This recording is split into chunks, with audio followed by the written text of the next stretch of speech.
नमस्कार शेतकरी मित्रांनो, डीबी फार्मर फ्रेंड या युट्यूब चॅनलवर मी ज्ञानेश्वर काळे आपलं सगळ्यांचं सहर्ष स्वागत करत आहे। आज 7 जानेवारी 2025 आहे आणि आज आपण इथे चर्चा करणार आहोत की येणाऱ्या काळामध्ये बाजारभाव कसे राहतील आणि बियाणं निवडताना काय काळजी घेणार आहोत। जर कधी तुम्ही चॅनलला नवीन असेल तर चॅनलला सबस्क्राईब करून घ्या, जेणेकरून येणाऱ्या काळात जे व्हिडिओ तुम्हाला लवकर दिसतील। आणि शेतकरी मित्रांनो, आज आपण चर्चा करणार आहोत बाजारभावाविषयी। तत्पूर्वी जर का तुम्ही पाहायला गेलं तर सकाळी आपण एक शॉर्ट व्हिडिओ बनवला होता आणि त्याच्यात सांगितलं होतं की 40 रुपयापासून 42 रुपयाचे सौदे होत आहे। त्याच्यावरती 1-2 रुपये होता, पण आपण अवरेज भाव सांगत चालतो, कारण की एक्स्ट्रा भाव आपण कधी सांगत नाही। शेतकरी त्या पद्धतीत ते थोडं नेगोशिएट करून भाव करून घेतात। तर शेतकरी मित्रांनो, बघायला गेलं तर 7 जानेवारी आणि भाव अचानक वाढले तर त्याला काय असतं की एखादं नैसर्गिक कारण असतं किंवा कृत्रिम टंचाई असते। तर ते नैसर्गिक कारण तर काही नाही, कारण की पाऊस वगैरे तर काही नाहीये। त्यामुळे हे जे बाजार भाव वाढलेले याच्यामध्ये असं आहे की बाजारामध्ये मागणी मालाला जास्त वाढलेली आणि सप्लाय जो आहे तो कमी पडतोय। भरपूरशा ठिकाणी शेतकरी सौदे देताच आहे, पण यावर्षी असं घडलेलं आहे की जर का तुम्ही बघायला गेलं तर नोव्हेंबर पासून जे सौदे शेतकरी देत आहेत ते थांबलेलेच नाही, कारण की आपण ज्यापासून अद्रक देतो त्यापासून कंटिन्युअसली तेजी आली।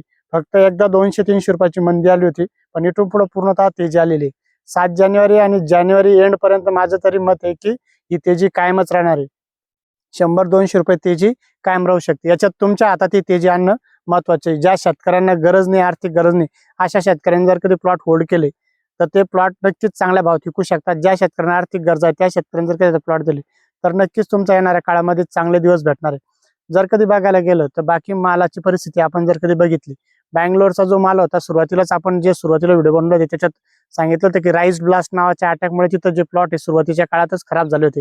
म्हणजे सडन पेक्षाही राईस ब्लास्ट नावाचं म्हणजे पाला लवकर खराब झाला, फोटोसिंथेसिस झाला नाही, माल म्हणा तशी बनले नाही आणि 15 तारखेनंतर तिथं बियाणं काढायला चालू होतात। मागच्या व्हिडिओत आपण या मुद्द्यावरची चर्चा केली होती। आणि उर्वरित जो भाग आसाम वगैरेची जी अद्रक आहे तिथलचाही आता सप्लाय हळूहळू कमी होतोय आणि आपली जी अद्रक आहे हिला आता मार्केटमध्ये डिमांड जास्ती प्रमाणात येत आहे। संभाजीनगर बेल्ट असेल आपला, इथलच्या अद्रकीला संपूर्ण भारतातून मागणी चांगल्या प्रकारे।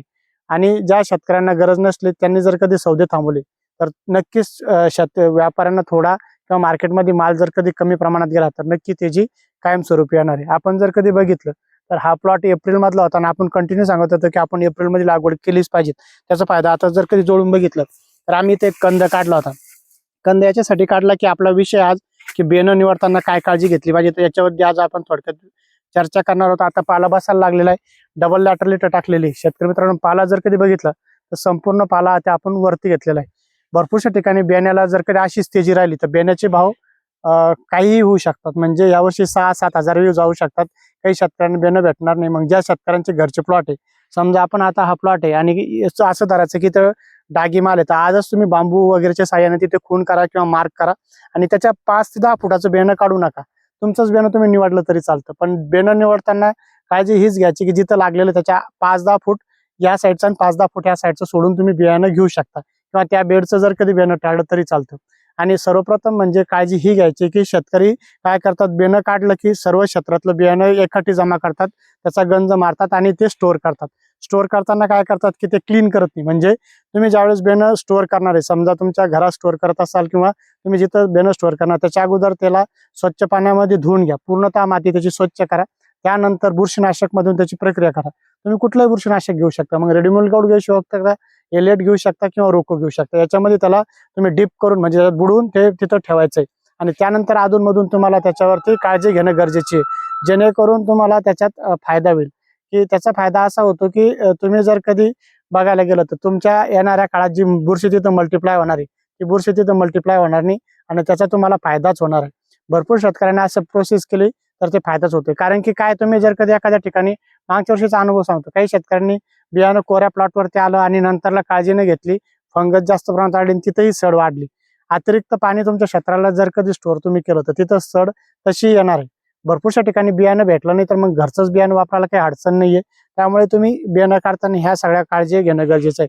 काय असतं शेतकरी मित्रांनो, लागलेला प्लॉट आपण बियाणं खंदाला लेबरच्या साहाय्याने खंदून घेतो आणि जे लेबर काय करतो, पूर्णतः 3-3 बेड सिलेक्ट करते किंवा 2-2 बेड आणि ते पूर्ण एका ठिकाणी ढेर मारतात आणि ते मिक्स होतं। आणि त्या जमिनीत समजा इथं जर कधी खणलं आणि त्याच्या बाजूची ही जी माती आहे त्याच्यात मिक्स झाली, तर थोडी माती मिक्स झाली तर त्या बॅक्टेरिया अशा असतात की तिथं त्या मल्टिप्लिकेशन होतं, म्हणजे त्याचं वाढ तिथं होती आणि त्याच्यात तुम्हाला सडीचा होऊन जातो प्रादुर्भाव। त्यामुळे तुम्ही जर कधी बियाणं स्वच्छ केलं, बुरशीनाशक मधून निर्जंतुकी करून घेतलं तर तिथं खरंच खूप मोठा फायदा होतो. मग नंतर अधूनमधून पाणी कसं मारायचं, मॉइश्चर कसं मेंटेन ठेवायचं, बियाणं निवडताना काय काळजी घ्यायची, याच्यावरती आपण डिटेल व्हिडिओ तो बनवतच राहणार आहोत. त्यामुळे फक्त आज आपण तुम्हाला एक बेसिक गोष्ट सांगण्यासाठी इथं आलो होतो. तुम्ही जर कधी बघितलं तर आता आपण मागच्या व्हिडिओ सांगितलं होतं की पाण्याचं नियोजन कसं गेलं पाहिजे, डबल लॅटरल आहे. आणि इथून पुढं अद्रक सांगणार नाही कुठं सुकतंय काय होतंय, कारण की पाणी जिथं गेलं नाही तिथं तुमचं नुकसान होऊ शकतं. फक्त अशी आता जर कधी बघितली ओल कशी मेंटेन ठेवायची, आता हे बघितलं तर तुम्ही अशी जवळून बघितलं तर अशी ओल इथं मेंटेन आहे. वरतून जरी अडकलं असलं पण खाली त्याची ओल चांगल्या प्रकारे ओल इथं मेंटेन आहे. असं चेक करायचं राहायचं तुम्हाला अधूनमधून बेडला काही नळ्या ड्रीप चोकअप वगैरे तरी नाही झाले का. काही शेतकरी म्हणतात की आम्ही त्याच्यात आंतरपीक केलं पाहिजेत का, तर आंतरपीक करायला काही जर का तुम्हाला हे करायचं असेल, खोडवा प्लॉट ठेवायचा असेल तरच आंतरपीक करा. कारण की मध्ये जर कधी अचानक तेजी आली प्लॉट द्यायचं ठरलं तर मग तुमचं तिथं नुकसान होतं. त्यामुळे आंतरपीक घ्यायला तुम्ही टाळू शकतात. काही शेतकरी याच्यावरती मध्ये पत्तागोबी करतात, काही काकडी करतात, काही शेतकरी टरबुजीचाही प्रयोग करतात. पांडा बसला की तिथं गोडंबी लावून घेतात. म्हणजे त्यांचं असं असतं की जेवढं उत्पन्न होईल तेवढं 2-2.5 महिन्यामध्ये आपण काढूया. पण ज्या शेतकऱ्यांनी तुम्ही जर कधी वेलवर्गीय केलं, गोबी केली, मध्ये केली तर एवढी अडचण येत नाही. पण जास्त लॉंग टर्मचे जर कधी तुम्ही जास्त घेतलं आणि पाणी कमी पडलं तर मग त्यावेळेस त्या अडचण येतात. त्याच्यामुळे तुम्ही आंतरपीक घेणं टाळावं. आणि पुन्हा एकदा आपण बाजारभावाविषयी चर्चा करणार. बाजारभाव जे ते अचानक तेजी मंदी ही मार्केटमध्ये तयार झालेली नसून ही सप्लाय कमी पडतोय, मार्केटमध्ये मालाला डिमांड जास्त आहे आणि लागवडी कमी, त्यामुळे ही तेजी कायमस्वरूपी बनून राहील. काही शेतकरी म्हणतात की संक्रांतीनंतर भाव पडतील किंवा रमजान चालल्यानंतर भाव पडतील. पण आपण मागच्या 4-5 वर्षापासून कधी बघितलं तर रमजान मध्ये कधीच भाव कमी झालेले नाहीये. आणि एखाद्या वेळेस काय होतं की होळीच्या टायमाला जे लेबर चाललं जातं त्यावेळेस ही अचानक तेजी तिथे येते. कारण की जे एमपीचं लेबर आहे खूप मोठ्या प्रमाणात तिथं होळी हा सण साजरा केला जातो आणि त्यावेळेस ही तेजी येणारच आहे आणि मार्केटमध्ये इथून पुढे तेजी कायमस्वरूपी राहणार आहे. त्यामुळे तुम्ही जर कधी थोडा होल्ड केला प्लॉट, थोडे जर का तुमच्याकडे 2 एकर असेल तर काही गरज असेल तर थोडा द्या. पण भरपूर शेतकऱ्यांना आता माहिती आहे आणि भरपूर शेतकऱ्यांना कळून चुकलेलं आहे की मार्केटमध्ये तेजी कायमच राहणार. त्यामुळे काही शेतकरी आता प्लॉट होल्ड करतात. होल्ड केलं म्हणजे काय होतं की सगळ्या शेतकऱ्यांना फायदा होतो. आजही सरसगट कधी प्लॉट बघितले, काही शेतकऱ्यांनी दिले, कोणी 33 ना दिलं, कोणी 36 ना दिलं, कोणी 38 ना दिलं. सरसगटचं गणित असं असतं की तुमचा प्लॉट किती डागी आणि शेतकरी ते गणोत्तर काढून त्यामुळे सरसगट हा भाव ठरवला जातो. त्या ठिकाणी शेतकऱ्यांचे प्रॉफिटेबल आहे, काही शेतकऱ्यांचे प्रॉफिट नाही. कारण की शेतकऱ्यांना माहित नसतं, शेतकरी भीतीपोटी सांगतो की आपला प्लॉट किती डागी राहील, तर त्यावेळेस सौदे देऊन टाकतात. तुम्ही तुमच्या प्लॉटची चाचपणी करा. तुम्हाला कधी वाटत असेल जास्त प्रमाणात डागी, त्याच वेळेस सरसगट सौदे द्या. आणि कमी प्रमाणात डागी असेल तर मग तुम्ही एक ॲव्हरेज भाव ठरवून आणि जो डागी माल आहे तोच तुम्ही त्यांना सांगायचं की इथं आमच्या क्षेत्रावरतीच त्याचा शॉर्ट करा आणि तो बाजूला ठेवा. कारण की तिथं गेल्यानंतर धुण्याला गेल्यानंतर तुम्ही ते सांगू शकत नाही ना की माल कोणता डागी राहणार आहे आणि काय राहणार आहे. त्याबद्दल हे तुम्ही जर कधी सौदा करताना या सगळ्या गोष्टी लक्षात ठेवला, तुम्ही आर्थिक अडचणीत तिथं येणार नाही. शेतकरी मित्रांनो, तुम्हाला जर कधी बघायचं झालं तर हा प्लॉट पूर्णतः 20 एप्रिलचा आहे आणि कुठेही याला आपण बघितलं तर एक स्पॉट आपण पहिले सांगितलं, फक्त याला एक स्पॉट आला होता आणि त्यानंतर आलेलं नाही. आणि यावर्षी भरपूर शेतकरी 20 एप्रिलला जे शेतकरी लागवड करणार आहे त्यांनी आमच्या कमेंट बॉक्समध्ये नंबर टाका. आपण त्यांचा ग्रुप करणार आहे 20 एप्रिलची लागवड म्हणून.